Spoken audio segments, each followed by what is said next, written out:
ॐ नमो भगवते वासुदेवाय।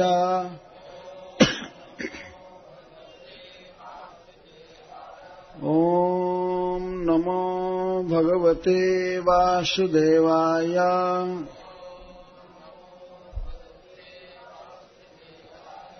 ॐ नमो भगवते वासुदेवाय।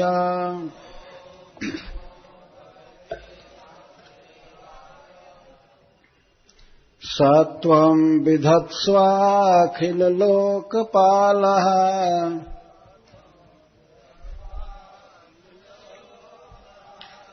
वयं जदर्थास्तव पादमूलम् समागतास्ते बहिरन्तरात्मन् किं वान्य विज्ञाप्यमशेष साक्षिणः।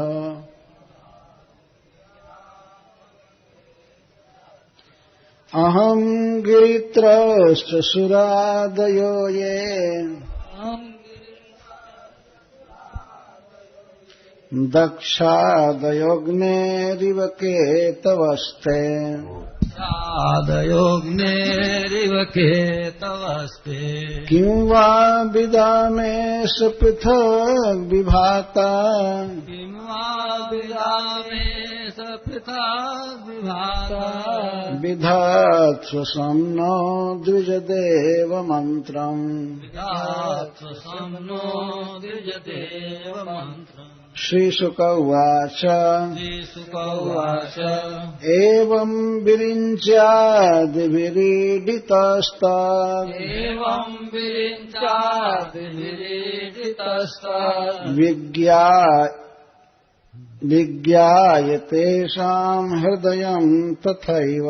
विज्ञाय तेषां हृदयं तथैव। जगादजीमूत गभीरया गिरा। जगादजीमूत गभीरया गिरा। बद्धाञ्जलिं संवृत सर्वकारकान्। बद्धाञ्जलिं संवृत सर्वकारकान्। एक एवेश्वरस्तस्मिन्। एक एवेश्वरस्तस्मिन्। सुरकार्ये सुरेश्वरः। सुरकार्ये सुरेश्वरः। विहर्तु कामस्तानाः।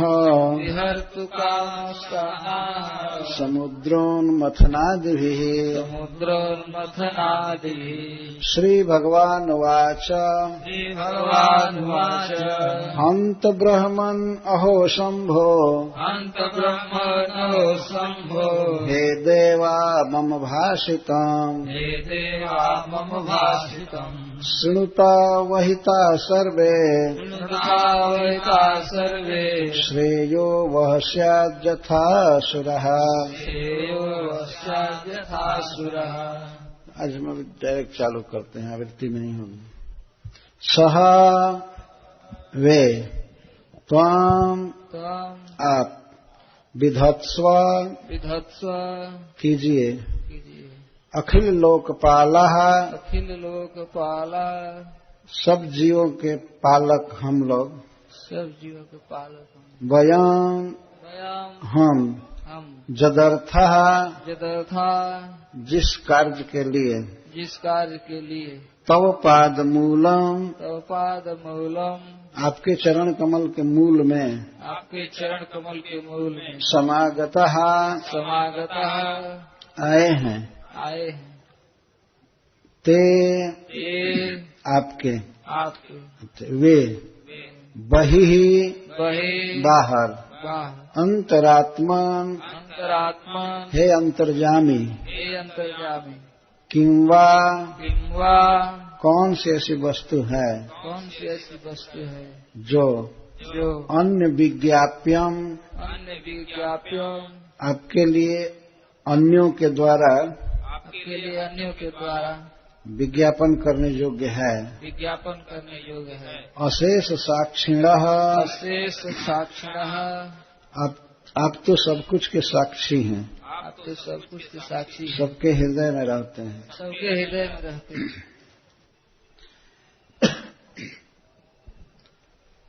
दैत्यों के द्वारा देवताओं को बहुत पीटा गया था, बहुत दुखी थे। तो श्री ब्रह्मा जी उनको लेकर क्षीर समुद्र के तट पर आए हैं और भगवान से उन्होंने विनय किया शिव जी के साथ।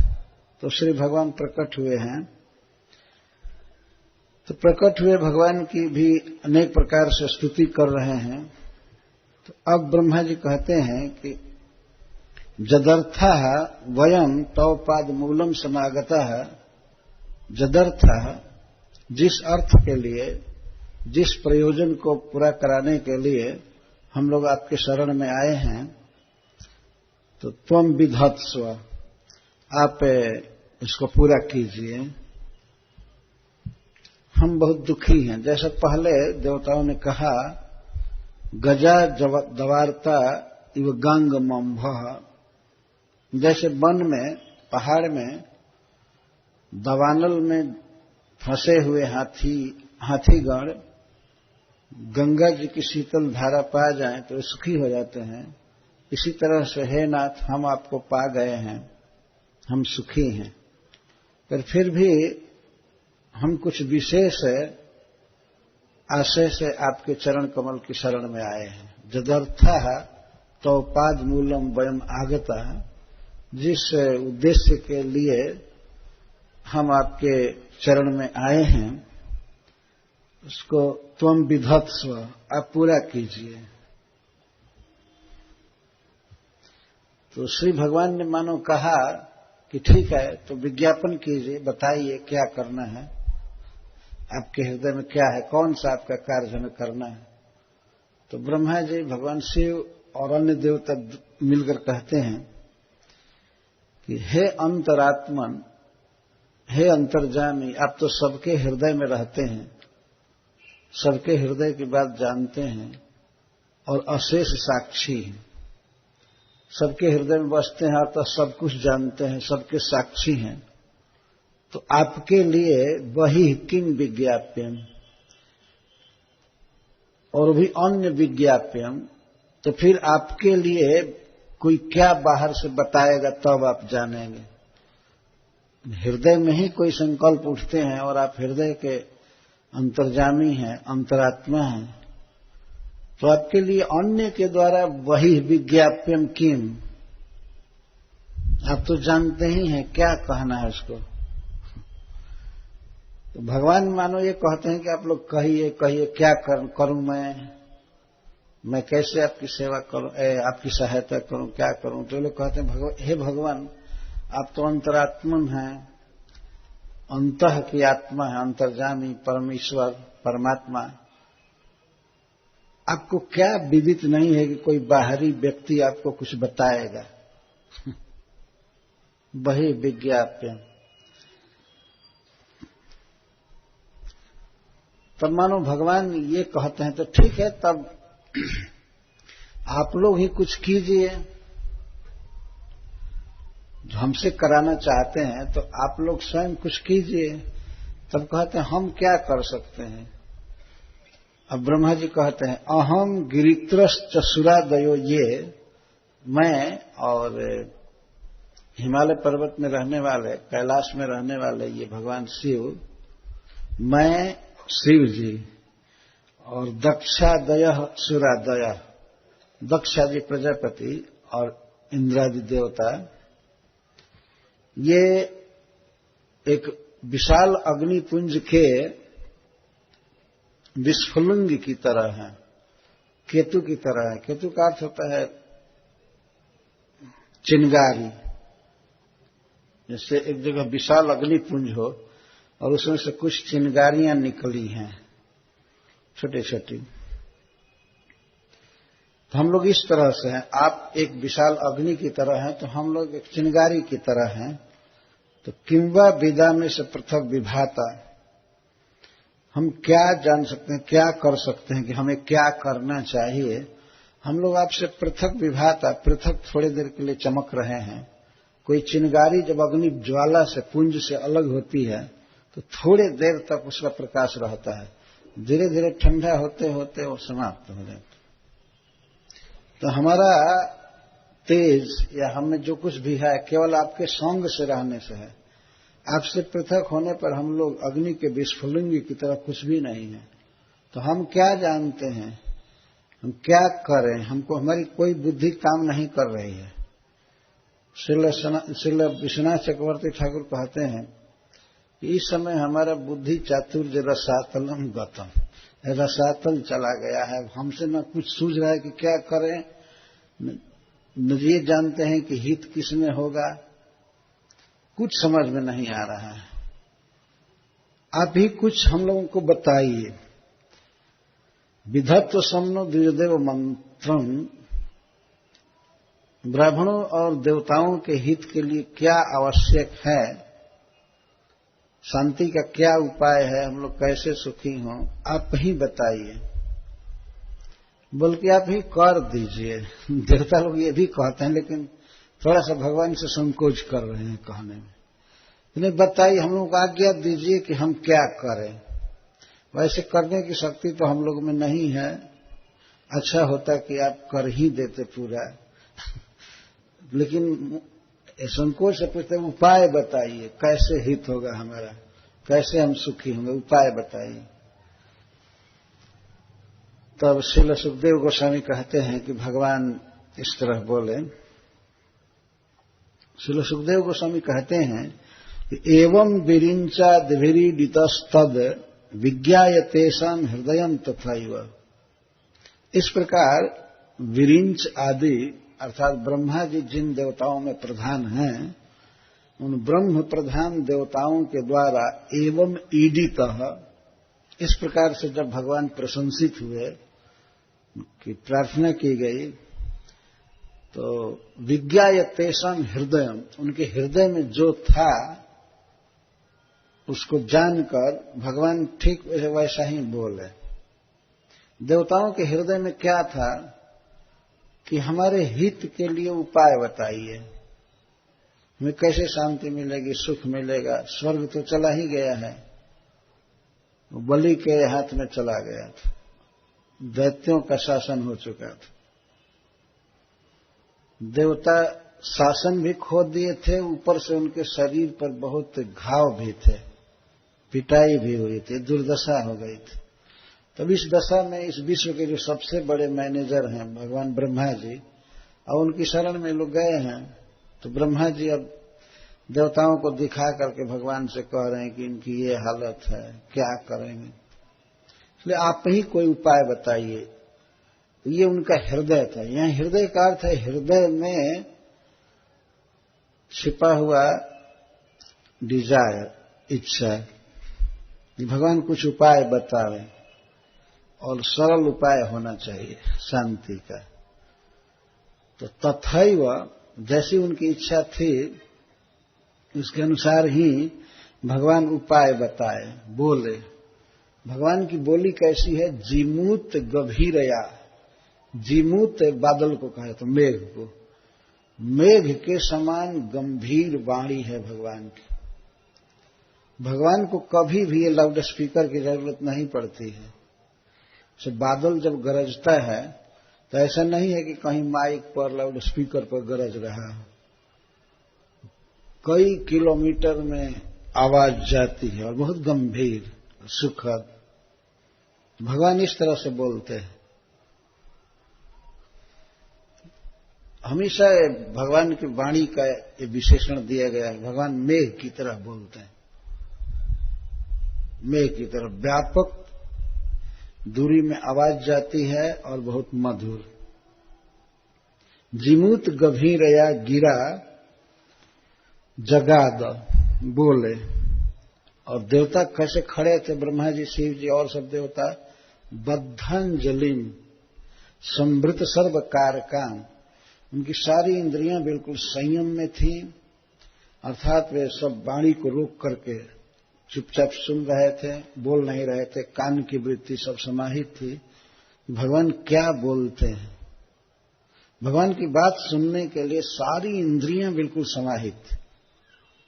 इस विश्व का ईश्वर बोलेगा और भी हित के लिए बोल रहा है।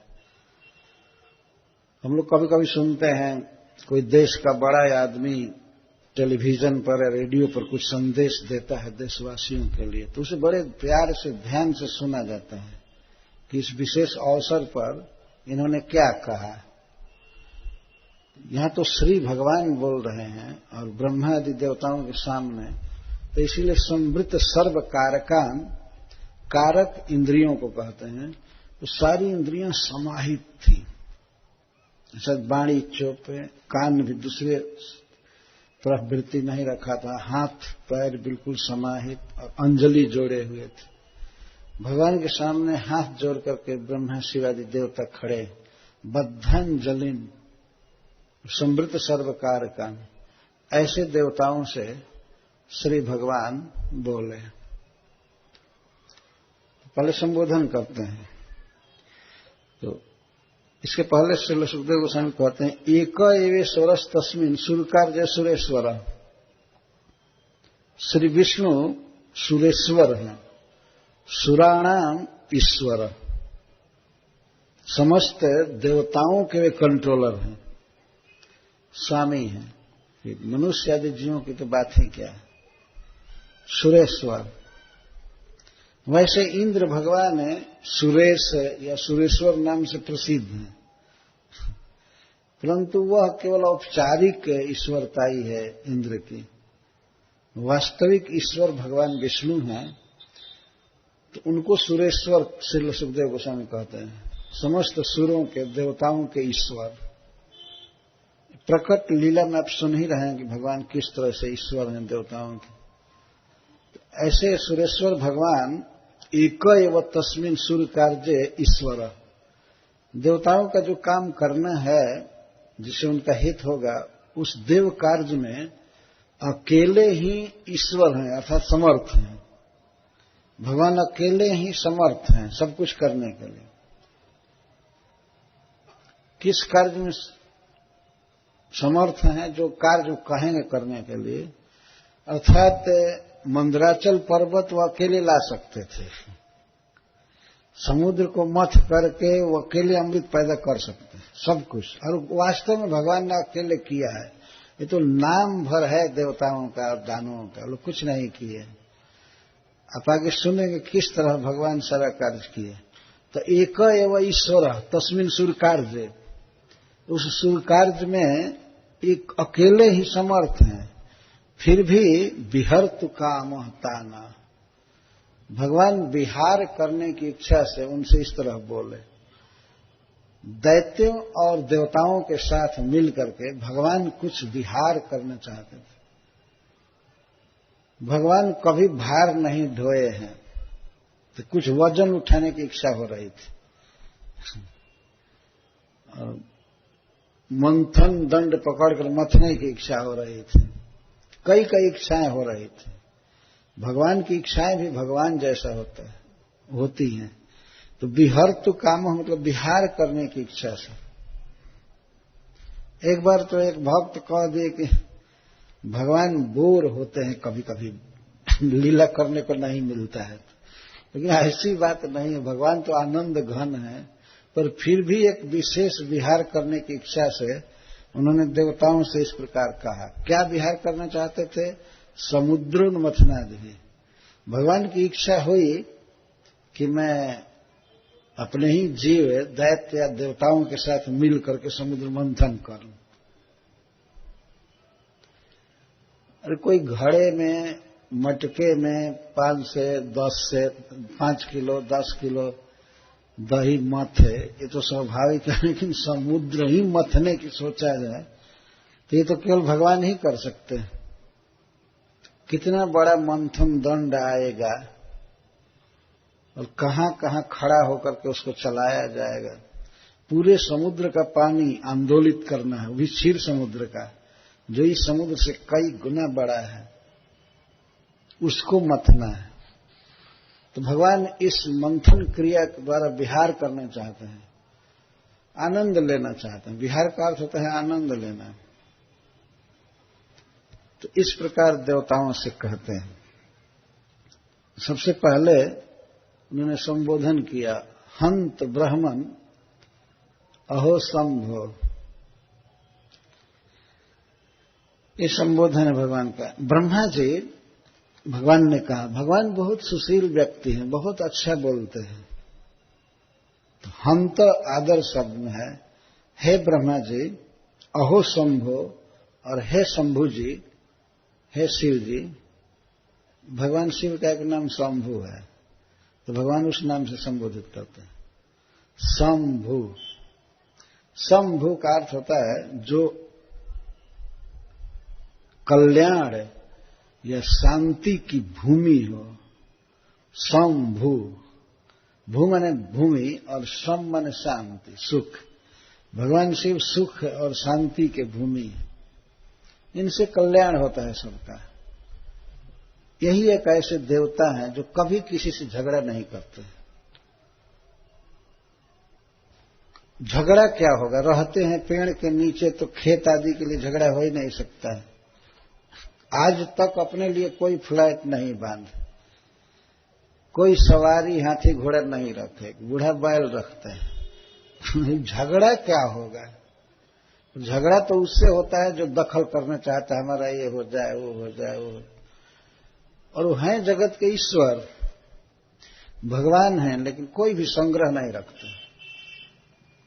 पेड़ के नीचे रह लेना, वो भी गृहस्थ लाइफ, पार्वती जी के साथ। कभी किसी के साथ झगड़ा नहीं हुआ। इंद्र का झगड़ा दैत्यों से हमेशा होता रहता है, भगवान विष्णु का झगड़ा होता रहता है दैत्यों से, मारते हैं पीटते हैं, लेकिन शिव जी कोई झगड़ा ही नहीं, कोई संग्रह करना ही नहीं, झगड़ा क्या होगा। बल्कि ये स्वयं तो भिखारी जैसे रहते हैं, पर दूसरों को लुटाया करते हैं। धन देना, सोने की लंका दे देना और दे देना, बहुत उदार दाता हैं, इसलिए उनको आशुतोष कहते हैं, बहुत जल्दी खुश हो जाते हैं। तो शंभु का ये अर्थ है, शांति और सुख के आधार। तो भगवान यह संबोधन करते हैं, हे ब्रह्मा जी और हे शंभु, हरे कृष्ण, जय राधे। हे देवा, इसके बाद समूहवाचक संबोधन कर रहे हैं, हे देवताओं, मम भाषितम शृणुत। वैसे वो सुन ही रहे हैं, एकाग्र चित्त से सारे देवता, ब्रह्मा जी, शिव जी, ये सब भगवान विष्णु की बात सुन रहे हैं, लेकिन फिर भी ऊपर से भगवान कह रहे हैं कि मम भाषितम शृणुत, मेरे भाषण को, मेरी बात को सुनिए। तो और सावधानी से सुनने लगे होंगे। लगता है कि कोई कोई देवता भगवान के कृपा का, भगवान के सौंदर्य का आपस में वर्णन कर रहे थे, तब भगवान ने कहा कि इसमें बोलिए मत, सुनिए। मेरे विषय में भी मत बोलिए, आप लोग शांति से सुनिए। इसलिए कह रहे हैं कि मम भाषितम शृणुत, मेरी बात को सुनिए। सर्वे, सब लोग मेरी बात को सुनिए। श्रेयो वह स्यात् यथा सुराः, हे देवताओं, जिस बात से आप लोगों का श्रेय होगा, कल्याण होगा, वो बात मैं बताने जा रहा हूं, इसीलिए आप लोग ध्यान से सुनिए। तो भगवान देवा भी कहे और सुराः भी कहे, कि इसमें एक का अर्थ है गंधर्व आदि, और सुरा का अर्थ है देव का, या सुरा में से किसी का भी अर्थ होगा इंद्रादि देवता और गंधर्व आदि, सबको भगवान सावधान कर रहे हैं। आप सुनिए, जिस बात से आप लोगों का हित होने वाला है वो बात मैं आपको बता रहा हूं। देवताओं ने यही प्रार्थना भी किया था, या बताइए हमारा कल्याण कैसे होगा। तो भगवान सावधान करा करके और बोल रहे हैं। श्री भगवान अद्भुत बात कहते हैं, जिन दैत्यों के द्वारा इतनी पीड़ा हुई थी देवताओं को, और जो हमेशा शत्रु का काम करते हैं, उन्हीं दैत्यों से, दानवों से मित्रता करने के लिए भगवान कह रहे हैं। यह भी भगवान की एक अद्भुत लीला है। जात दानव दैत्यैस्तावत् संधिर विधीयताम् कालेनानुगृहीतैस्तैर्यावद् वो भवयात्मनः। भगवान ने कहा, या तो आप लोग जाइए। कहां जाइए? भगवान शांति का उपाय बता रहे हैं। पहले कह रहे हैं जाइए और दानवों से और दैत्यों से, मतलब दनु की संतान और दिति की संतान, दानवों से और दैत्यों से संधि कीजिए।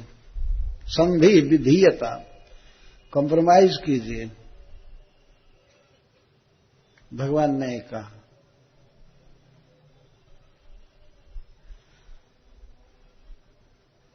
यह बहुत कठिन काम था देवताओं के लिए, लेकिन भगवान कह रहे हैं कि जाकर संधि कीजिए। संधि कीजिए ऐसा ही केवल नहीं कहे, अभी जाइए और संधि कीजिए। जातक का अर्थ ये है कि आप अभी जाइए और दैत्यों से मिल करके, दानवों से मिल करके संधि कीजिए। संधिर विधीयता। तो किसी किसी देवता ने कहा कि संधि करें, कब तक? उन लोगों से संधि बहुत काल तक चल नहीं पाएगी, कब तक करें? तो भगवान ने कहा तावत, तब तक संधि कीजिए जब तक काल आपके अनुकूल नहीं आ रहा है। एक समय आएगा जबकि आत्मन स्वतः आप लोगों की समृद्धि होने लगेगी, आप बढ़ने लगेंगे। इस समय दैत्यों के अनुकूल है काल। कालेन अनुगृहीत। दैत्यों और दानवों को काल ने अपना बना रखा है। समय इस समय उनके अनुकूल चल रहा है।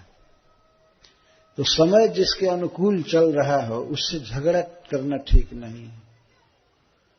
आप लोग जाइए, मैं आज्ञा देता हूं, उनसे संधि कीजिए। संधिर विधेयत, एकदम अपोजिट पार्टी से संधि करना है, जिससे वंश परंपरागत झगड़ा है, और उनमें संधि करने के बाद भगवान कह रहे हैं। यहां इस संसार में देखा जाता है, ये पॉलिटिकल पार्टियां जो होती हैं, सिद्धांत में कभी कभी एकदम एक दूसरे के दुश्मन, लेकिन कभी कभी संधि कर लेते हैं, मिलकर सरकार बनाते हैं, देखा जाता है। तो भगवान तो सर्वज्ञ हैं, जानते हैं कि कैसे काम होगा। तो कहते हैं आप लोग जाइए इस समय और दानवों से, दैत्यों से संधि कीजिए। जब तक आपके अनुकूल समय नहीं आ जाता है तब तक उनके अनुकूल बनकर रहिए, दैत्यों के, उसे मिल करके काम कीजिए। तो किसी ने कहा प्रभु वे तो हमारे दुश्मन हैं, आप उनसे संधि करने के लिए कैसे कह रहे हैं? कुछ देवताओं का चित्त एकदम खिन्न हो गया कि कैसी बात भगवान कह रहे हैं। हम पूछे कि हित का उपाय बताइए तो ये कहते हैं जाकर अपने दुश्मन से संधि करो। तब भगवान कहते हैं घबराइए मत, सुनिए सुनिए, नीति है। भगवान कहते हैं अरयोपि ही संधेया सती कार्यार्थ गौरवे। जब कोई बड़ा काम साधित करना हो और शत्रु को मिलाने से ही वो काम हो सकता है, तो शत्रु से भी मित्रता करनी चाहिए। ये नीति है। एक ऐसा काम है जो आप लोगों से अकेले नहीं हो सकता है, सहकारी समिति चाहिए। और भगवान ये भी नीति बताते हैं कि जहां पर मान लीजिए कोई सहकारिता करना चाहता है लेकिन वो बलवान है, ज्यादा धनी है, उसके साथ मिलकर काम करना है, तो उस बलवान के सामने कुछ झुक करके चलना होगा। भगवान ये बता रहे हैं। वे लोग संधि करने नहीं आ रहे हैं, या ऐसा नहीं भगवान ने कहा कि फोन करिए यहां से और उनको बुलाइए और संधि कीजिए। नहीं, वहां जा करके संधि करना है, जाकर झुकना है। ये हमेशा नियम है। कोई बलवान व्यक्ति के साथ कॉम्प्रोमाइज करना हो तो उसके अनुकूल ही होना पड़ता है। वो शर्त रखेगा, ये होना चाहिए, ये होना चाहिए, ये होना चाहिए, तो बात मान लेनी चाहिए। भगवान नीति बता रहे हैं। अरयोपि ही संधेया सती कार्यार्थ गौरव। बड़ा काम हो और शत्रु से मिले बिना न हो रहा हो तो चाहिए कि शत्रु से भी मित्रता कर लेनी चाहिए। अहि मूषकवत देवा ह्यर्थस्य पदवीम गतई। और पदवीम गतई, अर्थस्य पदवीम गतई, जब अपना अर्थ की प्राप्ति सिद्धि हो जाए जिस काम के लिए संधि किए हैं वो अपना काम हो जाए तो सर्प और चूहे की तरह व्यवहार कर सकते हैं। मतलब बद्ध और घातक का भाव अपना सकते हैं। जब काम बन जाए अपना तो उसके बाद दैत्यों को मारना, उनका वध कर देना, लेकिन तब तक तो उनके अनुसार ही चलना है, झुक करके चलना है। सर्प हमेशा चूहे को खा जाता है, तो चूहा बद्ध है और सर्प घातक। अथवा इसका एक भाव यह है कि भगवान ये कहते हैं कि जैसे मयूर के भय से सर्प त्रस्त हो जाता है कि मयूर हमको खा जाएगा, तो वो तुरंत घुस जाता है चूहे के बिल में और जाकर के थोड़े काल के लिए मित्रता स्थापित करता है, क्योंकि भय बस है वहां, और इसके बाद चूहे को भी खा करके निकल कर चल देता है। ये भगवान नीति बता रहे, संसार में जीने के लिए करना पड़ेगा। तो अथवा एक बार की बात है, सर्प पकड़ने वाले एक पिटारी में एक सर्प को पकड़ लिए और उसमें संजोग बस एक चूहा भी आ गया था, तो सर्प पिटारी में बंद हो गया और चूहा भी, दोनों बंद थे। पर चूहा के पास भगवान ने एक शक्ति दी है छेद करने की, वो पिटारी में छेद कर सकता था। तो सर्प पहले मित्रता किया, संधि किया चूहे से। पहले कहा कि हे चूहा भाई, तो हम दोनों सेम विपत्ति में फंस गए हैं, आप भी इधर कैद हैं और हम भी कैद हो गए। आप ये काम कीजिए कि आप छेद कीजिए इस काठ के बर्तन में, आप छेद कीजिए और हम भी निकल जाएंगे, आप भी निकल जाएंगे।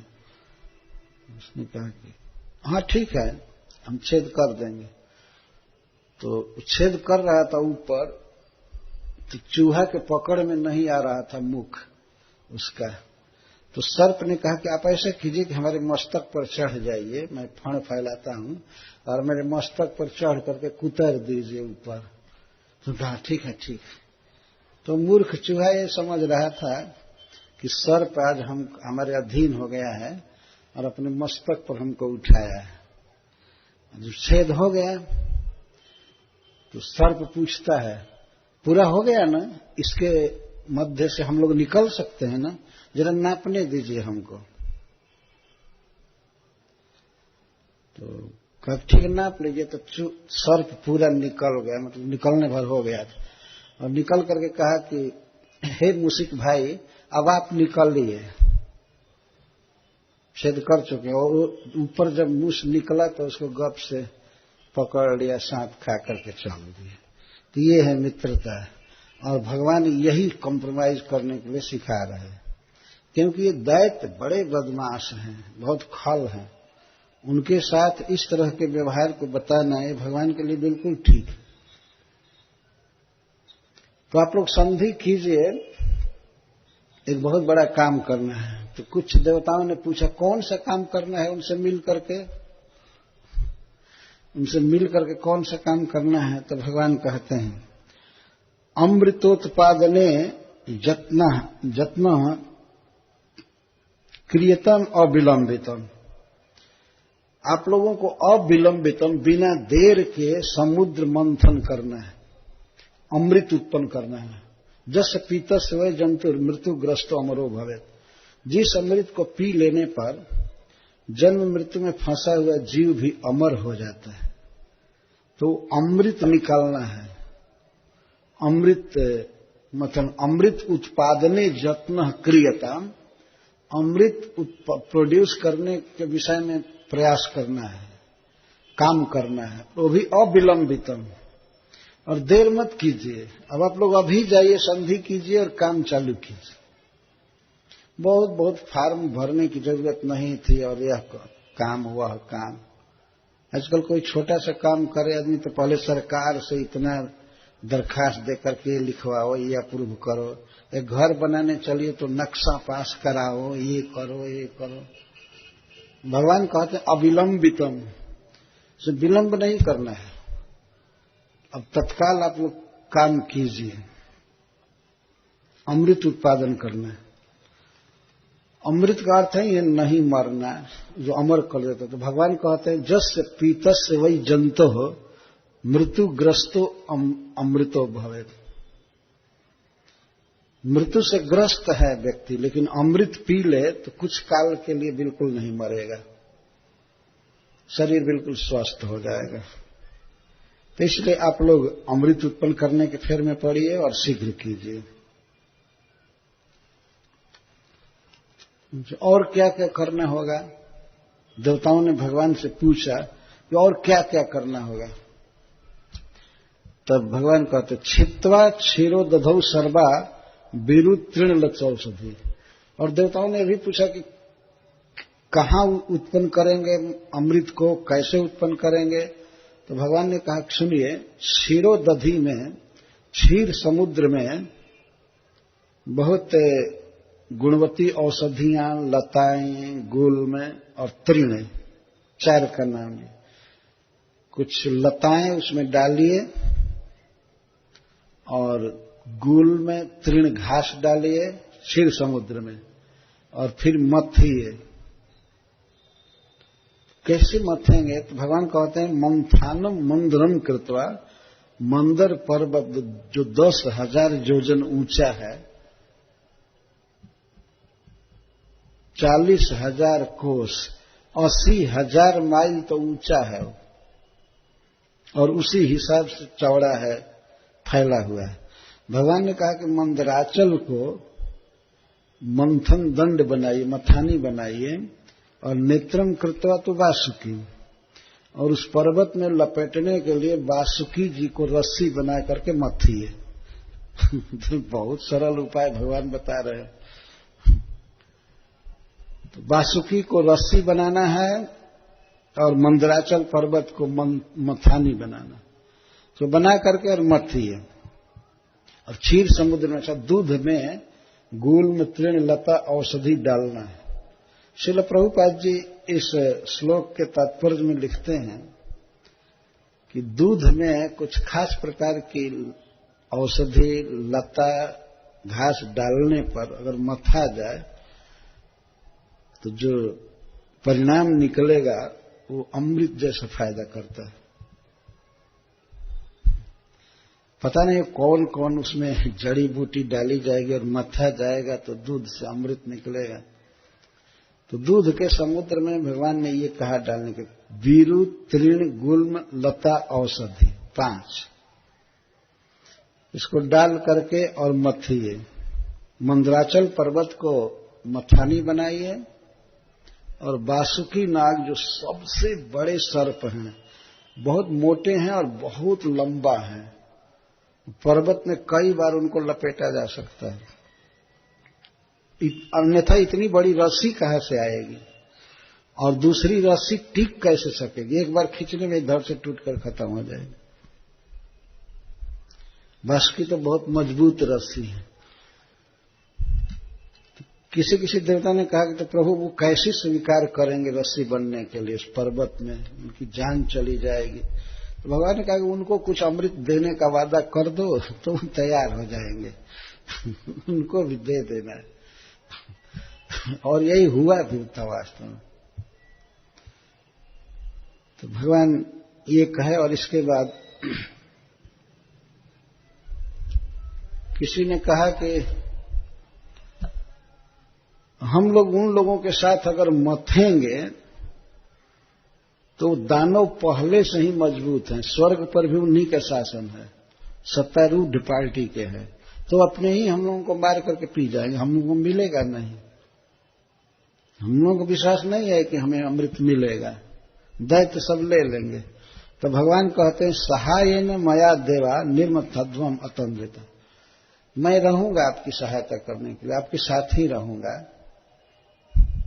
आप लोग आलस छोड़ करके समुद्र मंथन कीजिए, मैं साथ में रहूंगा, आपका हेल्प करूंगा। वास्तविक तो ये बात है कि भगवान ये करें कि आपका हेल्प थोड़ा सा लूंगा, बाकी करूंगा मैं ही सब कुछ।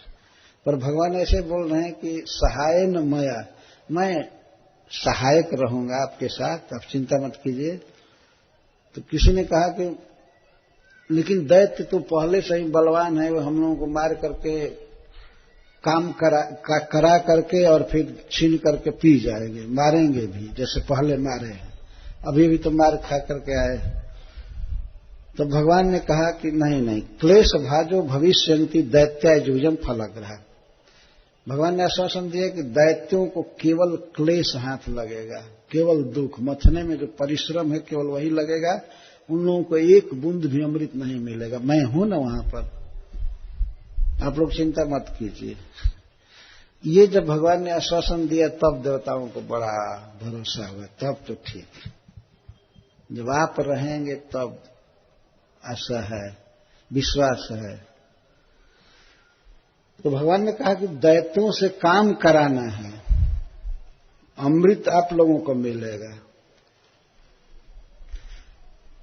ये बहुत विचित्र लीला है। अमृत उत्पन्न हुआ तो दैत्य लेकर के भाग चले, देवता रोने लगे कि हम तो आपके कहने से ये पर्वत उठा कर लाए या मंथन कर रहे हैं और अमृत तो ले गए।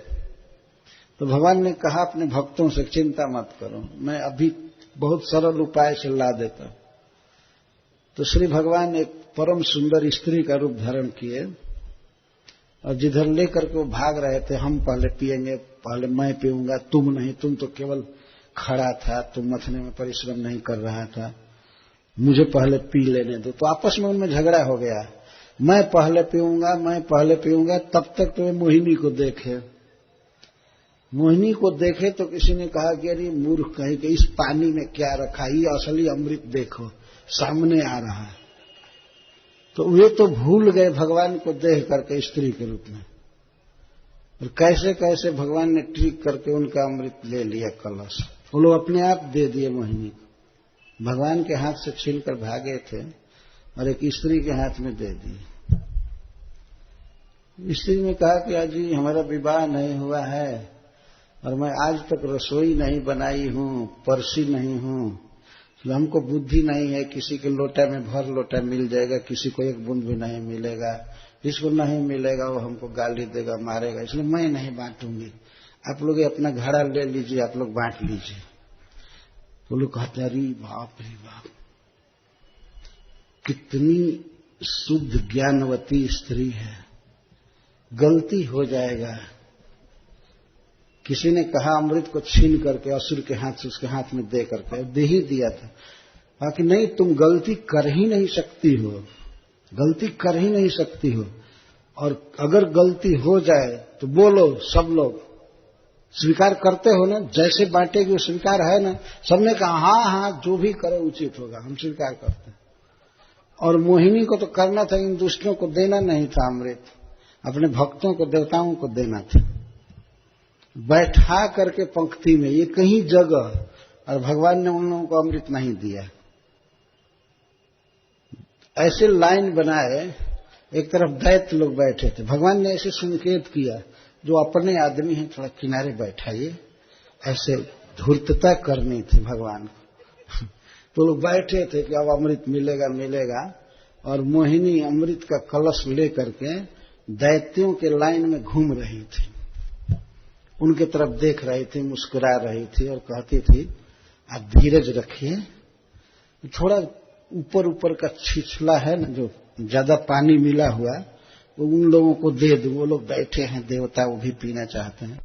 श्री भगवान मोहिनी अवतार में दैत्यों को मोहित कर रहे थे, केवल अमृत देना नहीं था। उन लोगों के समाज में घूम रहे थे तो वो लोग भगवान के नूपुर की ध्वनि सुन रहे थे और आंचल लग जाता था उनके मुख पर, तो सोचते थे चाहे जो भी हो, अमृत भले मिले या न मिले, लेकिन विवाह तो हमारे साथ ही करेगी। सबके मन में यही विश्वास था, इसलिए बहुत संतुष्ट थे। तो अमृत भी देगी और विवाह भी हमसे ही करेगी, ये भागवत में लिखा हुआ है सब। लेकिन भगवान अमृत भी नहीं दिए और इसके बाद गायब हो गए। तो यहाँ पर श्री भगवान बोल रहे हैं पहले से, क्लेश भाजो भविष्यन्ति दैत्या, दैत्या क्लेश भाजो भविष्यन्ति, केवल कष्ट मिलेगा दैत्यों को। समुद्र मंथन करने में केवल परिश्रम, और यूयम फलग्रहा, और आप लोग फल प्राप्त करेंगे। लेकिन भगवान ने संधि करने के लिए इन लोगों को बुद्धि बता रहे हैं। कितने प्यार से भगवान अपने भक्तों को बता रहे हैं। कहते यूयम तदनुमोदध्वम जदिच्छन्त असुरः सुरा।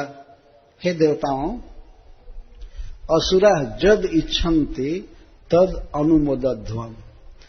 असुर जो भी चाहें संधि करने में, या जैसे भी जो भी चाहें तुम लोग उसका अनुमोदन करो।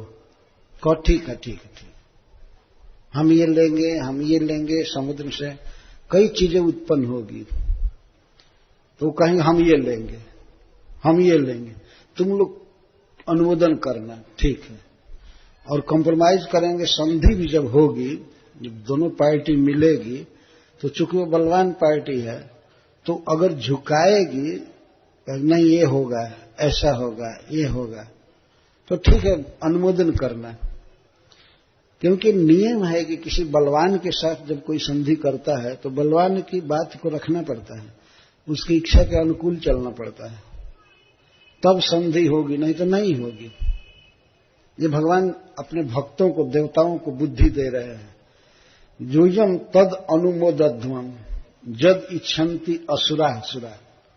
हे देवताओं, जद असुरा इच्छन्ति तद अनुमोदध्वम, उसका अनुमोदन करो। न सरम्भेण मित्सिध्यन्ति सर्वेर्था सांत्वयजत। और किसी भी बात में जल्दीबाजी मत करना कि हमको ये मिले, हमको ये मिले।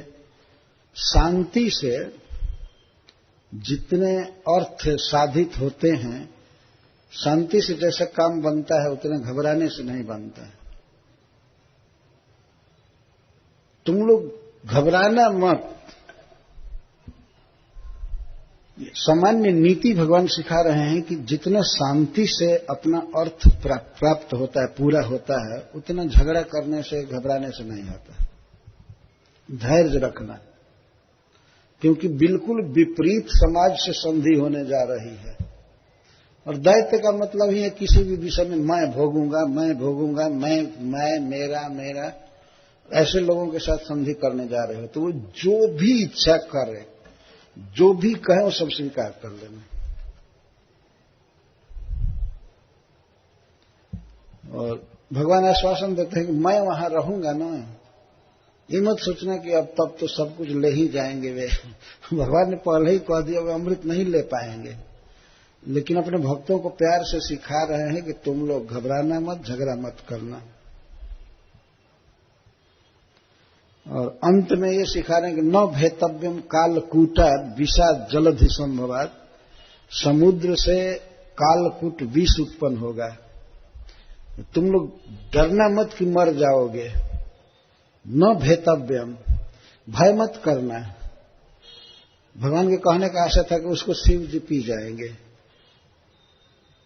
इसलिए भय मत करना। समुद्र में से विष जब उत्पन्न हुआ तो सब लोग मथुरा छोड़ करके भाग चले। उस समय भगवान की बात भी याद नहीं रही। हाय हाय हाय हाय करके छोड़ दे काम धंधे, कौन मथन करने जाए। सबसे पहले विष निकला था समुद्र से, तो घबरा गए थे। लेकिन भगवान ने कहा कि डरना मत, मरोगे नहीं, उस विष को शिव जी पी जाएंगे।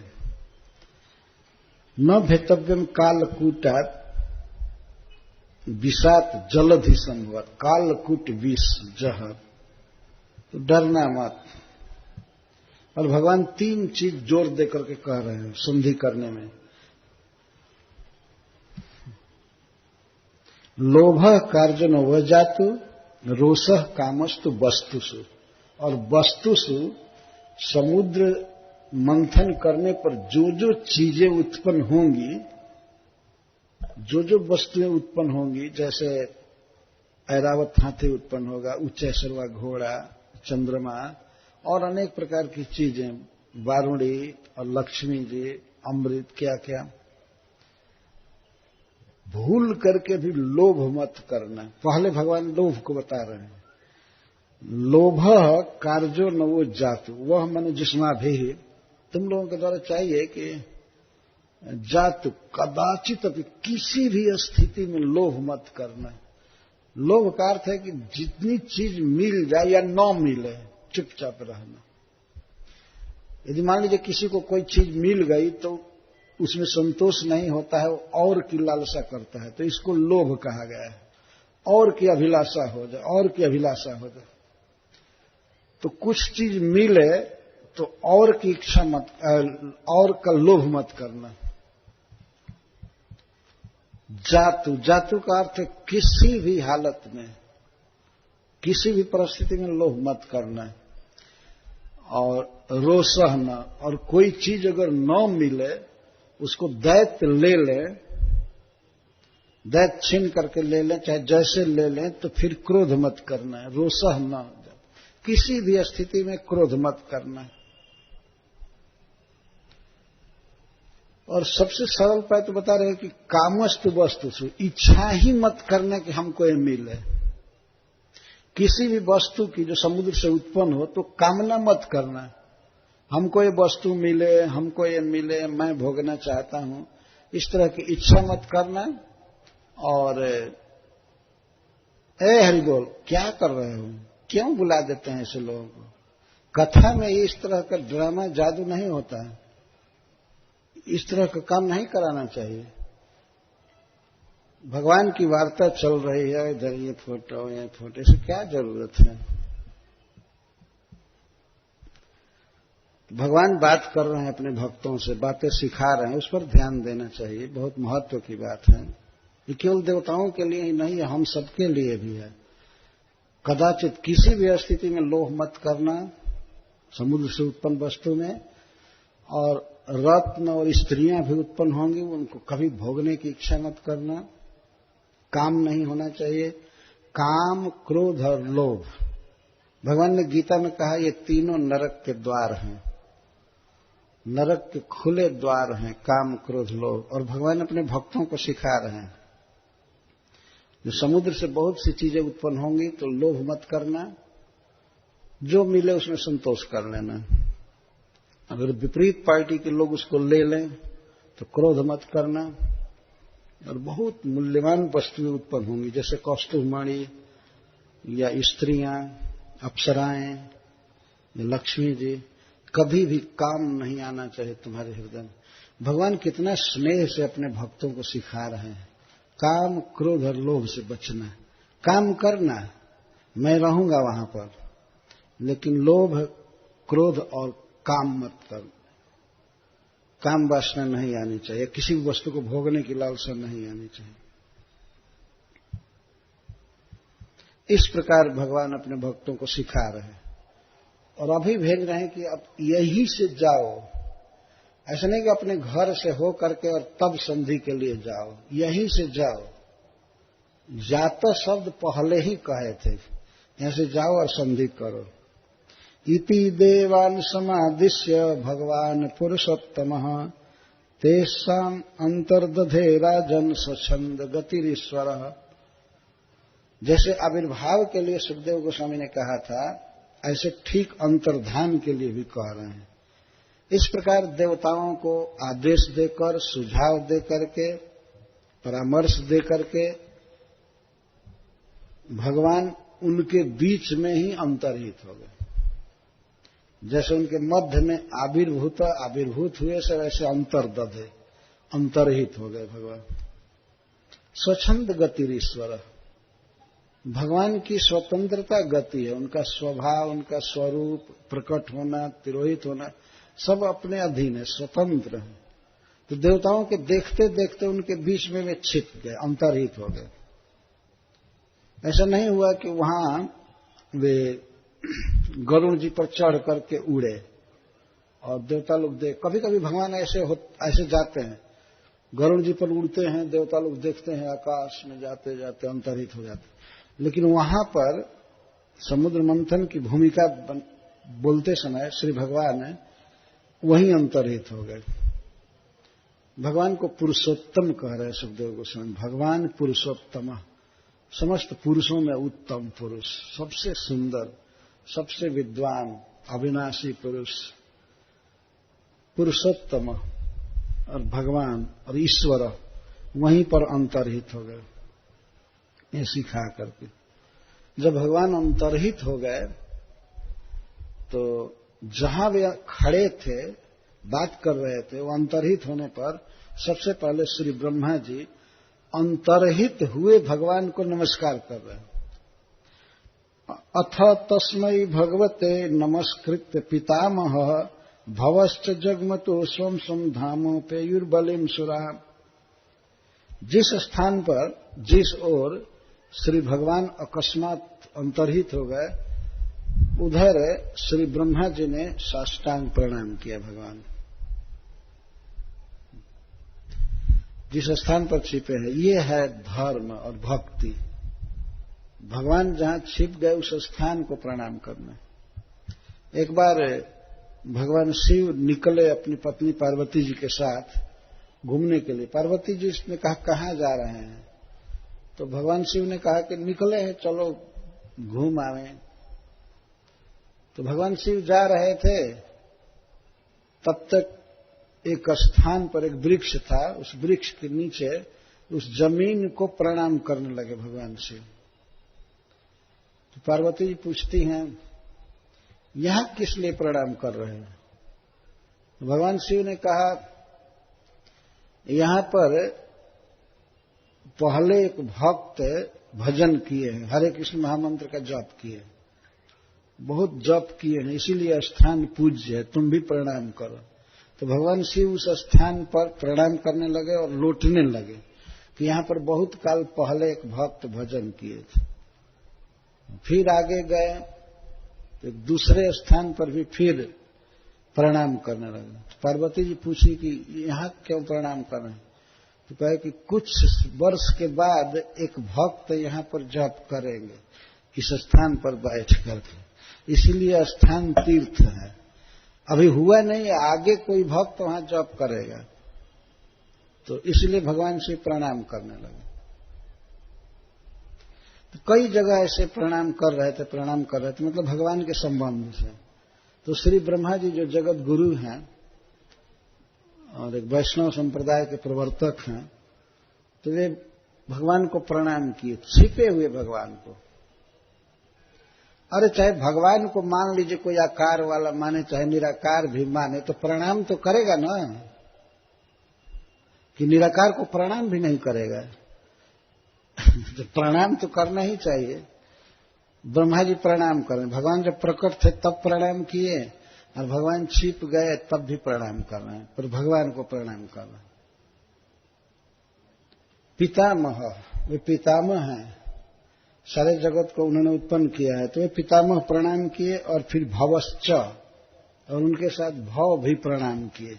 भव मतलब शिव जी भगवान, वो भी प्रणाम किए। और प्रणाम करके ये दोनों स्वम स्वम धाम जगत, अपने अपने धाम में चले गए। एक गए सत्यलोक जगमत और दूसरे गए कैलाश, अपने अपने घर गए। बाकी देवता लोग बलि उपेयत, बलि महाराज के पास गए। इंद्र आदि देवता सब बलि महाराज के पास गए संधि करने के लिए। और ब्रह्मा जी कहे होंगे इंद्र से कि अब तुम देखो, जाओ, हम लोग जा रहे हैं, अब तुम लोग संधि करो। भगवान ने कह ही दिया है, उपाय मिल ही गया, अब तुम्हारा दुख खत्म हुआ है समझ लो। तो जाओ बलि से मित्रता करो और समुद्र मंथन आदि करो। समुद्र मंथन जब हो रहा था तो उस समय ये लोग भी काय व्यूह रूप से आए थे, ब्रह्मा जी भी ऊपर से देख रहे थे, शिव जी भी। पहले अपने घर चले गए और देवता लोग पहुंचे बलि महाराज के पास। बलि महाराज के पास देवता पहुंचे तो उस समय देवता कोई भी कवच नहीं बांधे थे। वास्तव में दैत्यों से जब भी भेंट हुई है देवताओं की तो युद्ध क्षेत्र में, लेकिन अब एक दूसरे के घर पर आ जाए ऐसा तो कभी हुआ नहीं था। तो भगवान ने प्रथम बार जो शिक्षा दिया संधि करने की, तब लोग बलि महाराज के घर पर गए, नहीं तो हमेशा भेंट हुआ था युद्ध स्थल में, लड़ने के लिए जुटे थे। तो जब इंद्र आदि देवता गए तो कवच नहीं बांधे थे और हाथ में कोई वज्र गदा धनुष ये सब नहीं लिए थे। तो संधि करने जा रहे हैं तो राइफल लेकर थोड़े जाएंगे, भाई रख करके अंतरहित करके गए प्रेम करने के लिए। तो गए तो बलि महाराज के उस लोक में जहां वो दखल किए थे स्वर्ग आदि, तो जहां भी थे तो बहुत सी सेनाएं खड़ी थी और उनके सेनापति अपने अपने अस्त्रों के साथ खड़े थे। बलि महाराज बिल्कुल सुरक्षित थे, कई लाइन में सिक्योरिटी गार्ड सब खड़े थे और बड़े बड़े योद्धा, बड़े बड़े सेना नायक। जब ये लोग गए देवता लोग, तो देखिए दैत्यों का स्वभाव। जितने सेना नायक थे बलि महाराज के, वे सब खड़े होने लगे, अपना तैनात होने लगे। ये बेचारे आ रहे संधि करने के लिए और दैत्य सब युद्ध करने के लिए उत्सुक होने लगे। तो सुखदेव गोस्वामी कहते हैं कि दृष्टवा अरिनप्य संयतान जात क्षोभन सोनायकान निषेध दैतराट श्लोक्य संधि विग्रह कालविद। ये सब तैयार हो गए देवताओं को मारने के लिए, जबकि वे हाथ में कुछ नहीं लिए थे। श्री भगवान ने जब कहा कि तुम लोग जाओ और बलि से भेंट करो, तो देवराज इंद्र ने कहा था कि अरे हम लोगों को जाते ही वो लोग मार डालेंगे, हम लोग नहीं जाएंगे। तो भगवान ने बलि के बारे में कहा था नहीं नहीं, बलि राजा है ना, तो वो वध नहीं करेगा, तुम लोग निश्चिंत जाओ। वास्तव में बलि महाराज नहीं होते तो देवताओं को लोग वहीं मार दिए होते। दैत्य हैं, राक्षस है ना, वो लोग किसी अतिथि का स्वागत करना तो जानते नहीं ठीक से। गए देवता असंयत्ता, वे कवच नहीं बांधे थे और युद्ध आदि के लिए सावधान नहीं थे, पर फिर भी जात क्षोभान। बलि महाराज के सेना नायकों में क्षोभ पैदा होगा। क्षोभ का अर्थ है वे देवताओं के प्रति द्वेष से भरकर उन्हें मारना चाहते थे, तैयार हो गए। तब तक बलि महाराज ने रोका, आज्ञा दिया, निषेध दैतराट। दैतराज बलि ने रोका। क्यों रोका? बलि महाराज श्लोक क्या प्रशंसनीय हैं, वास्तव में यशस्वी हैं बलि महाराज, कोई ऐसा अनुचित काम नहीं कर सकते, उनका यश बहुत फैला हुआ है सारे जगत में। उन्होंने कहा नहीं, संधि विग्रह कालविद। वे जानते थे कि किस समय किसी से प्रेम करना चाहिए और किस समय युद्ध करना चाहिए। उचित समय पर झगड़ा करना चाहिए, जो झगड़ा करने का समय है। ये नहीं कि हमेशा बस युद्ध ही करे, झगड़ा करे। तो बलि महाराज जानते थे कि किस समय संधि करनी चाहिए, किस समय कलह करना चाहिए, युद्ध करना चाहिए। उन्होंने समझाया कि ये समय नहीं है, ये हमारे घर पर आए हैं, हमारे अतिथि हैं, इनकी सेवा करनी है, इनका स्वागत करना है, कभी भी कोई भी इन्हें हथियार न दिखावे। तो सब लोग शांत हो गए। इसके बाद देवता लोग बलि महाराज के पास गए। ते वैरोचनीमासीनम गुप्तम चासुरजुत्थपहि श्रिया परमया जुष्टम जिता से समुपागमन। बलि महाराज आसीनम, बहुत श्रेष्ठ सोने के सिंहासन पर बैठे थे और उनके चारों तरफ असुर जुत्थपहि, असुर सेनापतिगण सब उनको घेरे हुए थे, अर्थात उनके द्वारा बलि महाराज सुरक्षित थे। तो देवता लोग पहुंचे और बलि महाराज कैसे हैं? परमया श्रिया जुष्ट, जीता से समुपागमन। उन्होंने तीनों लोक को जीत लिया था। बलि महाराज तीनों लोकों में जितने भी देवता हैं और सब है, सबको बस में कर लिए थे। और इस कारण से परमया श्रिया जुष्ट, परम वैभव से, धन से जुष्ट थे, युक्त थे, और बहुत बड़ा वैभव था और सबको अपने वश में कर लिए थे और बैठे थे सेनापतियों के बीच में। ते लोग पहुंचे वहां, गए बलि महाराज के पास। बलि महाराज ने इनका स्वागत किया। ये बोलना चाहिए वास्तव में, स्वागतम कहना चाहिए, इंग्लिश में ऐसे जरूर बोलते वेलकम, वेलकम बोलो। सुआगतम, आगतम का अर्थ है आपका आना अच्छा है, बहुत अच्छा हुआ आप आए, इसका मतलब ये होता है बहुत अच्छा हुआ आप हमारे यहाँ आए, आपका स्वागत है। बलि महाराज ने स्वागत किया देवताओं का।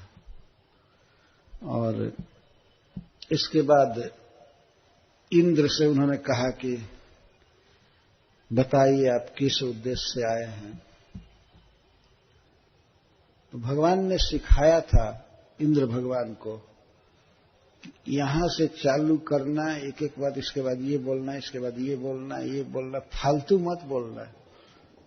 भगवान श्री विष्णु सिखाए थे बलि इंद्र को कैसे बोलना, क्या क्या बोलना, और किसी भी बात में मेरा उदाहरण देना कि भगवान ने कहा है कि संधि करो, हमको डांटा उन्होंने, तो इसलिए सरकार हम आपके पास आए हैं संधि के लिए। बलि महाराज सुन रहे थे सब कुछ। सुखदेव गोस्वामी कहते हैं कि महेंद्र श्लक्षणया वाचा शांतयित्वा महामति अभ्यभाषत तत्सर्वम शिक्षितम पुरुषोत्तमात्। जो कुछ है पुरुषोत्तम से, श्री भगवान से सीखे थे इंद्र देवता, एक एक बात, समुद्र मंथन आदि करना है, ये करना है, ये करना है, जो कुछ भी भगवान पुरुषोत्तम ने बताया था उसको बड़ी मधुर भाषा में सांत्वना देकर के सब सुनाए। पहले सांत्वना दिए बलि महाराज को। दैत्यों की सभा लगी हुई थी, चारों तरफ खमखम भर गए थे कि देवता लगता है सदा के लिए अधीनता स्वीकार कर ली। बहुत खुशी छा गई कि देवराज इंद्र आदि जो दुश्मन माने जाते हैं, हम लोगों के साथ युद्ध करते हुए, सब आ करके बलि महाराज के चरण में गिर गए। तो सब जुटे हुए थे तमाशा देखने के लिए, क्या हो रहा है, क्या हो रहा है। तो बोलने वालों में इंद्र बहुत बड़े बोलने वाले हैं, अच्छा बोलते हैं, और उस पर भी भगवान के सिखाए हुए हैं। तो उन्होंने कहा पहले कि बलि महाराज और अन्य समस्त हमारे ही वंश के लोग, कश्यप जी के दायाद, तो हम भी कश्यप जी के पुत्र हैं, और आप लोग भी कश्यप जी के ही संतान हैं, दनु से अदिति से उत्पन्न हुए हैं। तो सबसे पहले उन्होंने संबोधन किया इस तरह से। तो वास्तव में देखा जाए तो हम सब भाई हैं, एक ही पिता के संतान हम लोग हैं। तो हम लोगों में वैर होना ये अस्वाभाविक है, प्रीति होना ये स्वाभाविक है। दैव जोग से किसी कारण से हम लोगों में अनबन रहता है। क्या किसको दोष दिया जाए, न आपका दोष है न हमारा दोष है, यही भाग में लिखा था क्या। और हम लोग एक दूसरे से न बोली चाली रखते हैं, न फोन फान भी नहीं करते हैं, जब देखो तब केवल झगड़ा ही रहता है। लेकिन ये बिल्कुल अस्वाभाविक। लोग जब एक ही परिवार के हैं, एक ही पिता की संतान हैं, तो हम लोगों में प्रेम होना स्वाभाविक। और ये बात हमारे समझ में नहीं आई, तो स्वयं पुरुषोत्तम ने, श्री विष्णु ने हमको ये सिखाया, बताया कि तुम प्रेम करो। और सब बातें भीतरी कपट की नहीं बता रहे हैं कि भगवान ने हमको डांटा कि तुम लोग क्यों वैर करते हो दैत्यों से और दानवों से, क्यों, जाओ प्रेम करो। तो भगवान ने हमको प्रेम करने के लिए कहा, कॉम्प्रोमाइज करने के लिए कहा, इसलिए हम आए हैं। तो इस बात को सुनकर बलि महाराज को सांत्वना, अच्छा ठीक, अच्छा इसलिए आए। हमें भी आश्चर्य हो रहा था कि कैसे आ गए आप। हाँ तो सुनिए, भगवान ने हमको भेजा है और कहा है कि एक अमृत नामक द्रव होता है, समुद्र में है, क्षीर सागर में, लेकिन वो मथने से प्रकट होगा, और उस द्रव को, उस पदार्थ को पीने से आदमी कभी मरेगा नहीं। परंतु भगवान ने कहा कि समुद्र मंथन करना है, मंदराचल को लाना है, और वासुकी नाग को भी कुछ अमृत दे करके उनकी रस्सी बनानी है। इस विषय में भगवान ने कहा कि तुम लोगों से अकेले कुछ काम नहीं होगा, जाकर के दैत्यों से मेल करो, संधि करो, मिल करके भाई भाई हो ही तुम लोग ये अमृत पैदा करो और पियो। तो यही तो भगवान ने आदेश दिया है और हम उसी के लिए आपके पास आए हैं। यदि आपको अच्छा लगे तो हम लोग समुद्र मंथन करें, और जब अमृत उत्पन्न होगा तो ईमानदारी से बांट करके पी लेंगे। बलि को ये बात बहुत अच्छी लगी। ये तो देवता उन्होंने सोचा, उनका ट्रिक देखिए, आखिर तो दैत्य हैं, भक्ति का अंश अलग है, उससे इसका मतलब नहीं है आनुवंशिक झगड़ा है वंश का अपना। उन्होंने कहा ठीक है। तो बलि ने सोचा ये देवता तो पहले से ही कमजोर हैं, जब अमृत उत्पन्न होगा तो इनको मार करके हम लोग पी जाएंगे। तो उन्होंने उसके संधि पत्र पर तुरंत हस्ताक्षर किया, ओके ठीक, तुरंत हस्ताक्षर हो गया। लेकिन शर्त भी कई रखे, कई तरह।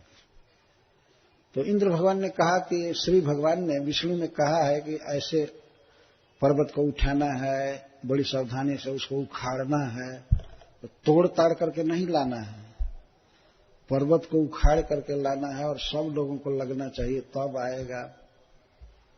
उसमें कुछ असुरों ने प्रस्ताव रखा, ठीक है अमृत उत्पन्न होगा लेकिन पहले हम पिएंगे,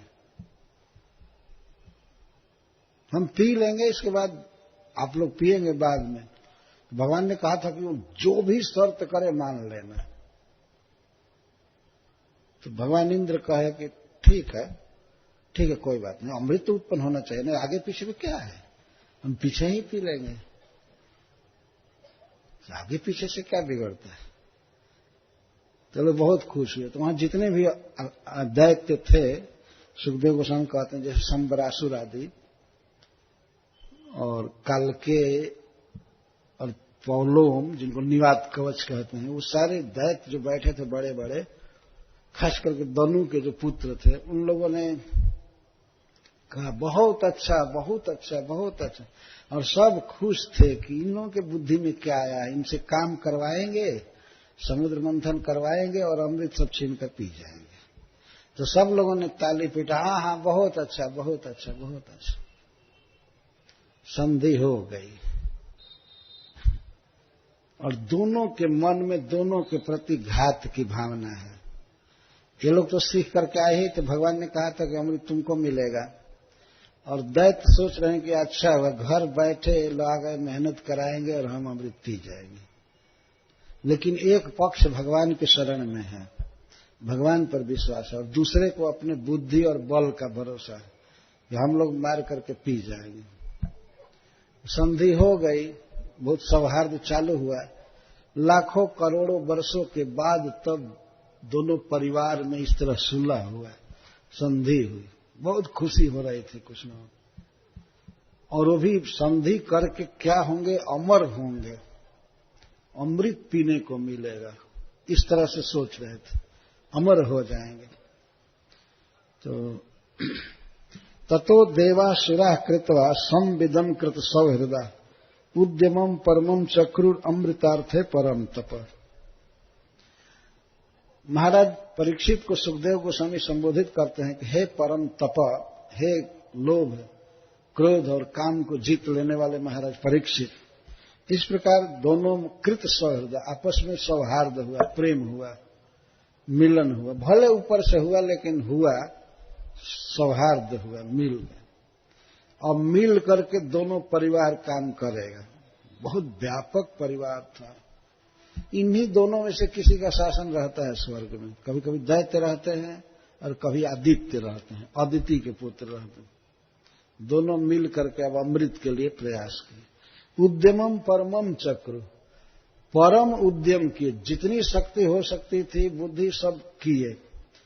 तो परम उद्यम में सबसे पहला उद्यम करना था कि मथानी टांग करके लाना था, और वो बहुत दूर था। क्षीर समुद्र कहाँ है और ये मंदराचल कहाँ है, बहुत अंतर है। जम्बूद्वीप के वर्णन में भागवत के 5वें स्कंध में भी लोकेशन है, ये कहाँ है वो कहाँ है, बहुत दूर है, और उतना दूर से टांग करके ले जाना था। ऐसा नहीं था कि पहले कोई रेलगाड़ी हो और उस पर लादा, इस समय भी क्या लादा जाएगा, एक भारी पत्थर को नहीं ढो पाएगा रेल, टांग करके लाना था। तो उद्यमम परमम चक्रु, अमृतार्थे परम तप। हे परम तप, हे शत्रुओं को दग्ध करने वाले, देव और असुर मिल करके आपस में सौहार्द की और संविदम, संविदम का अर्थ समझा, समझा करना आपस में। बहुत काल के बाद मिले थे तो ऐसे करेंगे, ऐसे करेंगे, ये करेंगे, वो करेंगे, वो करेंगे।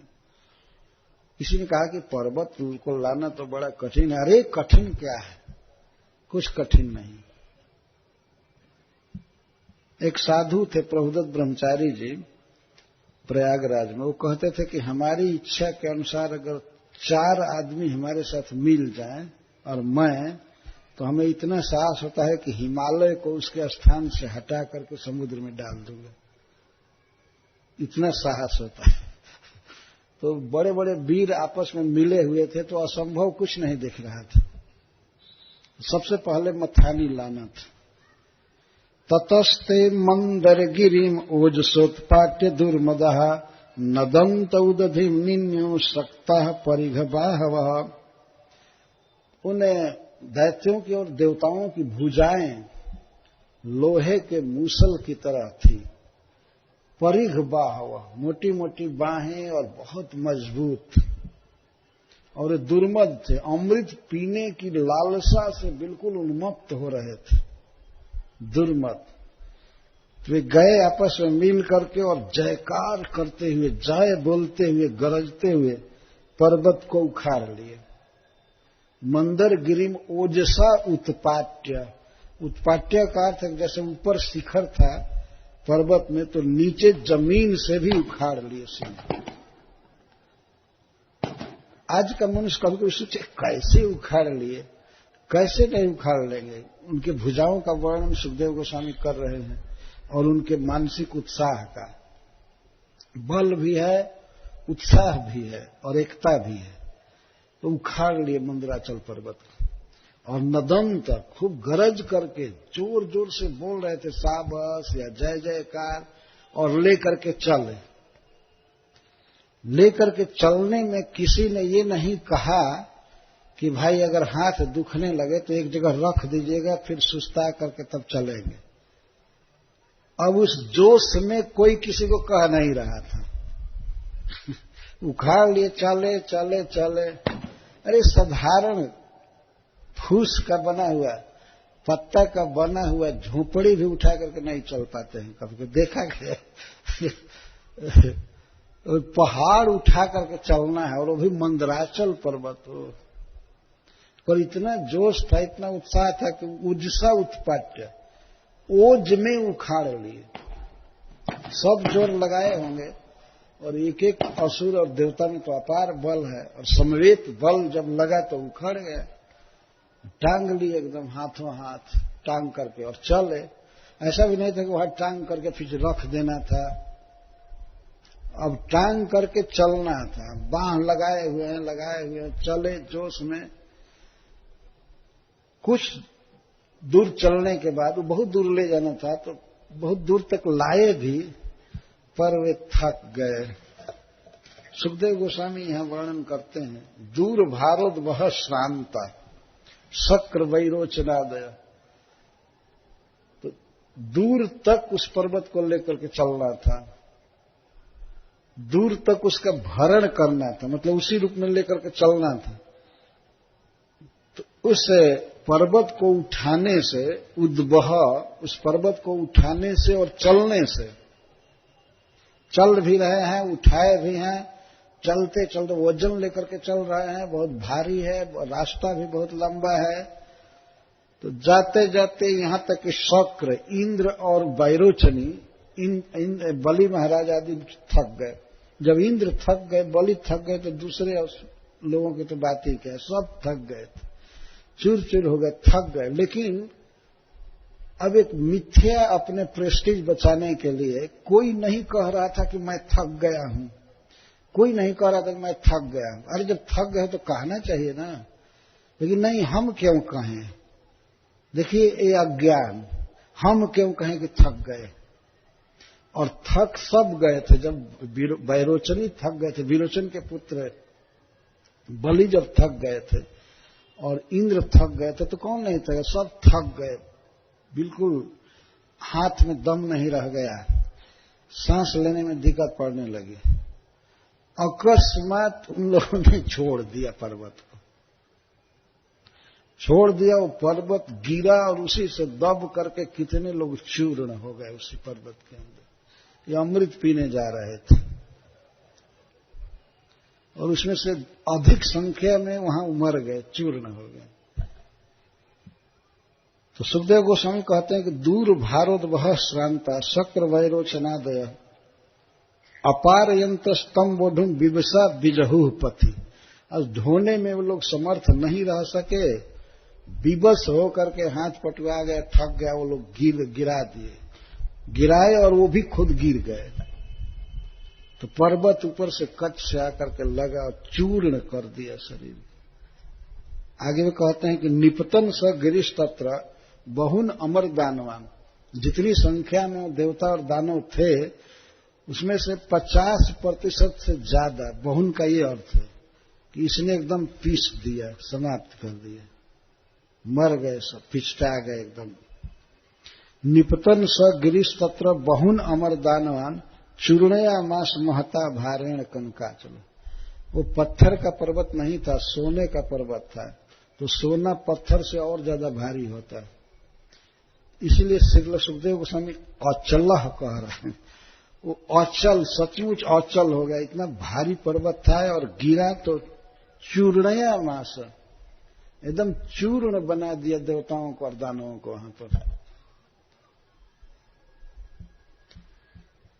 क्यों चूर्ण बना दिया? महता भारेण कनक अचल, कनकाचल, स्वर्णाचल, स्वर्ण पर्वत चूर्ण कर दिया।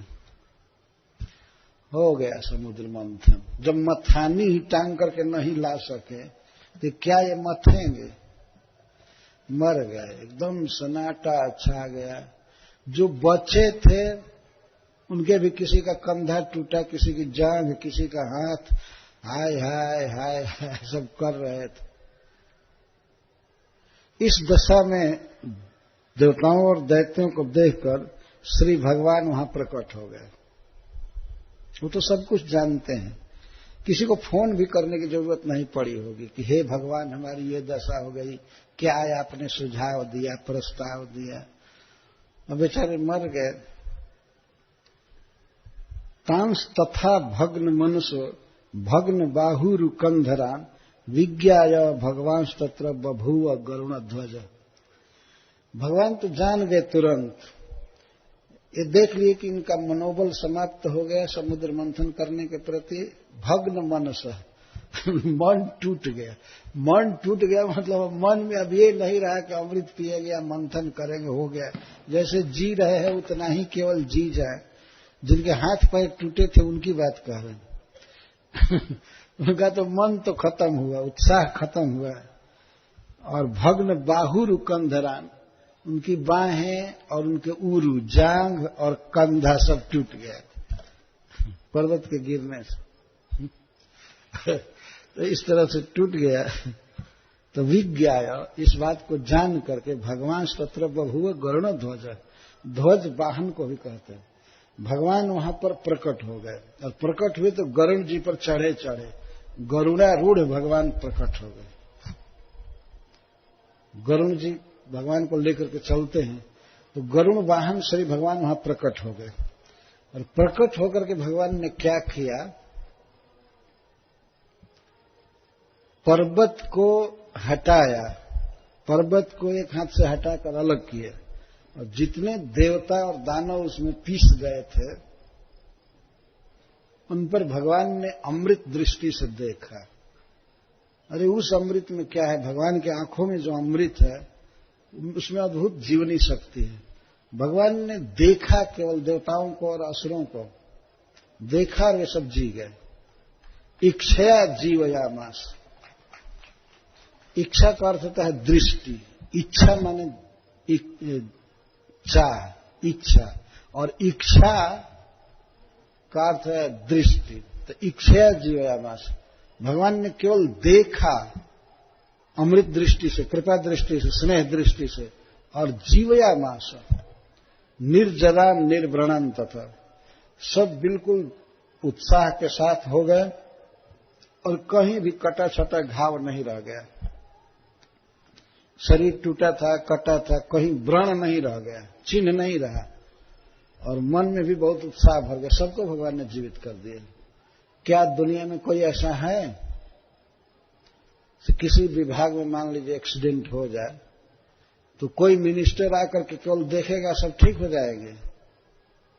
एम्बुलेंस मंगाओ, ये डॉक्टर को बुलाओ, ये करो, वो करो, ऐसा करो, ऐसा करो, ये फिर भी उसमें कुछ लोग तो मर ही जाते हैं, और बाकी जो लोग बचते हैं तो उनका जो अंग भंग हो जाता है वो भी सीधा नहीं होता है। कहीं लकीर बनी हुई है, देह पर रेलगाड़ी चली है चीर करके, कहीं कुछ, कहीं पैर लंगड़ा हो गया, क्या हो, विकलांग हो जाते हैं। क्या करेगी सरकार, क्या पावर है? लेकिन ये सुप्रीम सरकार की बात सुनिए, प्रकट हुए और केवल देख दिए, सब यथावत ठीक हो गए, शरीर बिल्कुल कंप्लीट हो गया, कोई घाव का चिन्ह नहीं, मन में कोई खिन्नता नहीं। ये नहीं खिन्नता थी कि अब गिर गए हैं, अब नहीं मथेंगे। भगवान ने जब देखा तो मनोबल भी बढ़ गया और शरीर के घाव भी भर गए, सब ठीक हो गए। यह है भगवान की भगवत्ता।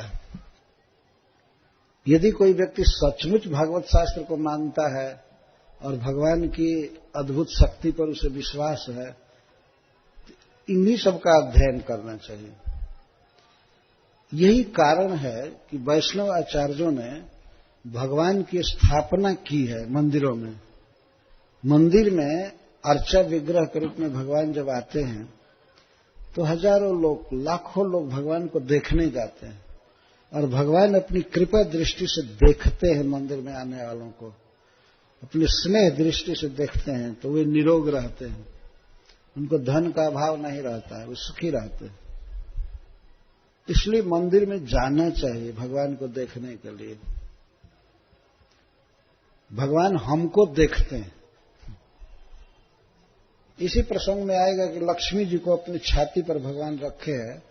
जो कोई भगवान को देखने जाता है तो लक्ष्मी जी उसको देखती हैं, तो कृपा करती हैं। वो व्यक्ति कभी दुखी नहीं हो सकता है, उसे पैसे का अभाव नहीं हो सकता। लक्ष्मी जी कृपा करती हैं, इसी के लिए वे भगवान की छाती पर रहती हैं कि कोई आएगा कृष्ण के पास तो वो देखेंगी, कृपा दृष्टि से देखती हैं। पर किस पर देखती है? जो उनके पति के पास, कृष्ण के पास आता है, उसी पर देखती। ये उनका स्वभाव है। इसीलिए मंदिर में भगवान का अर्चा विग्रह बैठाया जाता है। तो आपके इस जमुना नगर में एक बहुत भव्य मंदिर बनाने की योजना है अंतर्राष्ट्रीय श्री कृष्ण भावनामृत संघ द्वारा। तो मंदिर बना करके उसमें ठाकुर जी को बैठाइए और देखिए, रोज रोज जा करके आपका जीवन सुखी रहेगा। और ये प्रैक्टिकल बात है, देखा गया है कि भगवान का दर्शन करने वाले लोग कितना सुखी रहते हैं, बहुत आनंद का अनुभव करते हैं। यही हम लोग प्रकट सुन रहे हैं श्रीमद् भागवत से कि मरे हुए दैत्यों को और देवताओं को भगवान ने अपनी दृष्टिपात से जीवित कर दिया। इस जगत में कुछ ऐसे जीव भी हैं जो केवल देखते हैं या संकल्प करते हैं तो उनके संतान सुखी हो जाते हैं।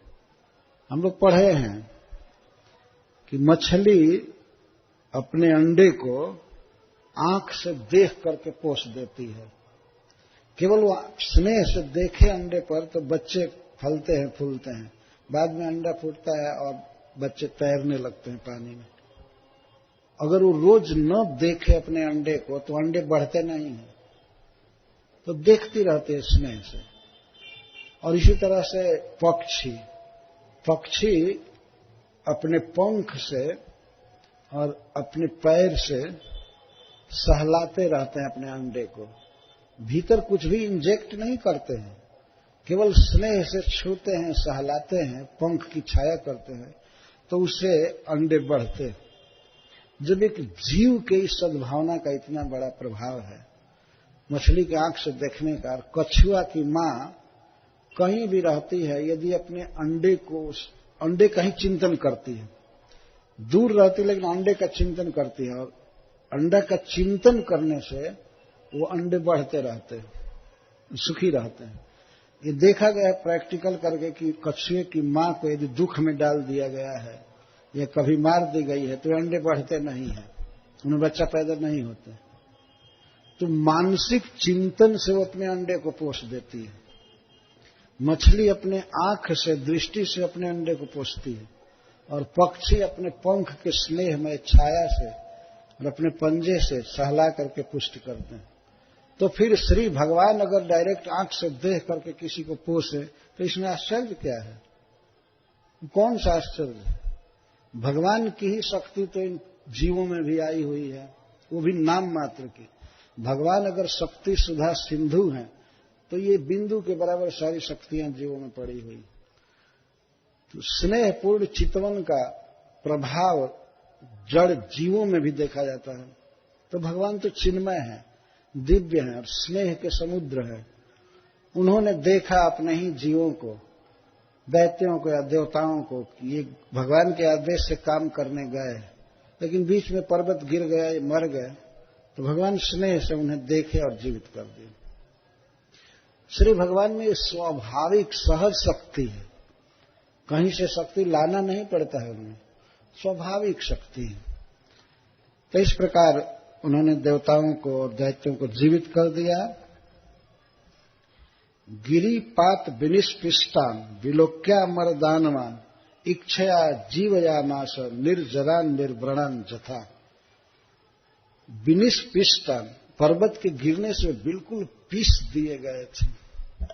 एक तरह तो चूर्णयामास सुखदेव गोस्वामी कह रहे हैं, यहां कह रहे हैं विनिष्पिष्टान, पिसा गए थे, मर गए थे, शरीर बिल्कुल चूर्ण चूर्ण हो गया था, लेकिन फिर भी भगवान के दृष्टिपात से वे सब जी गए। निर्जरान में जरा नहीं रह गई, जरा का अर्थ बुढ़ापा, और यहाँ जरा का अर्थ थकावट, चिंता, ग्लानि, मानसिक दुख, ये नहीं रहा।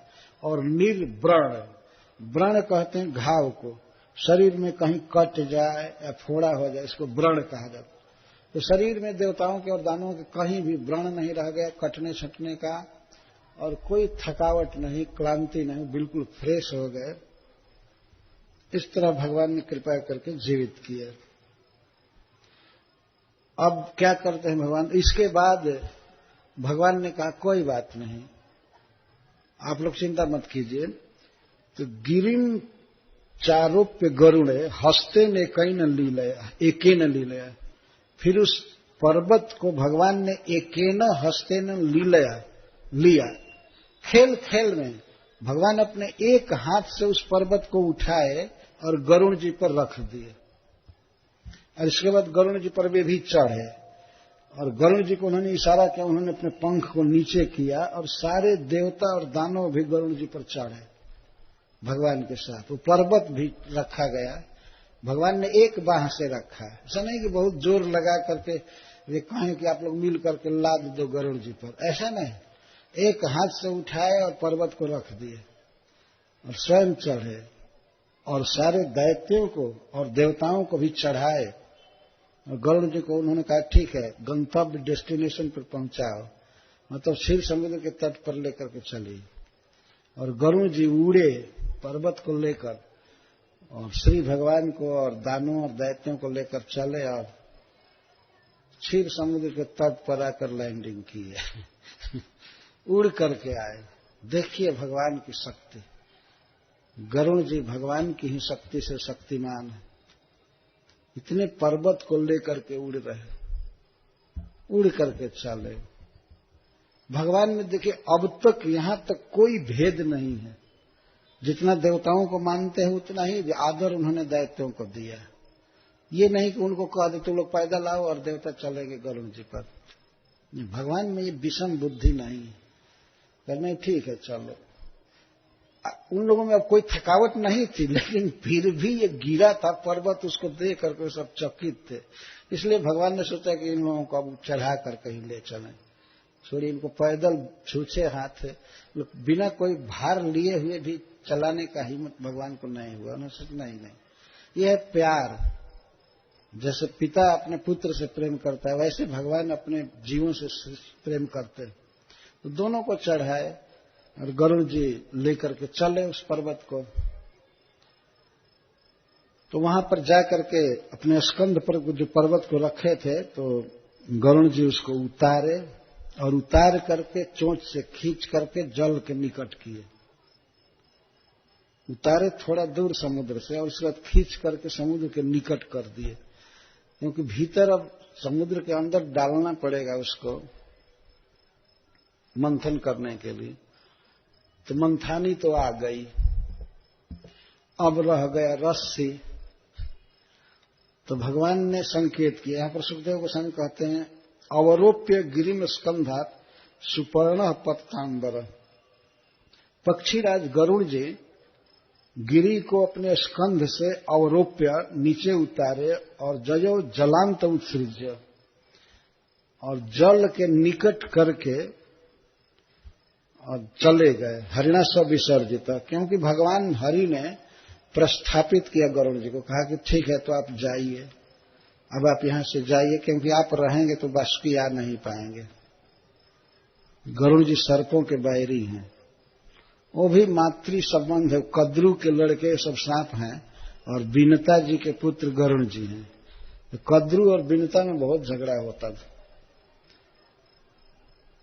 बासुकी जी आ ही नहीं सकते थे, अगर सुन जाएंगे गरुड़ वहां है तो अरे बाप रे बाप, वहां नहीं सकते थे। इसलिए भगवान ने कहा कि गरुड़ जी अब आप जाइए और आने दीजिए बासुकी जी को। तो गरुड़ जी भगवान को प्रणाम करके चले गए। तो अब देखिए देवता लोग नागराज से आमंत्रित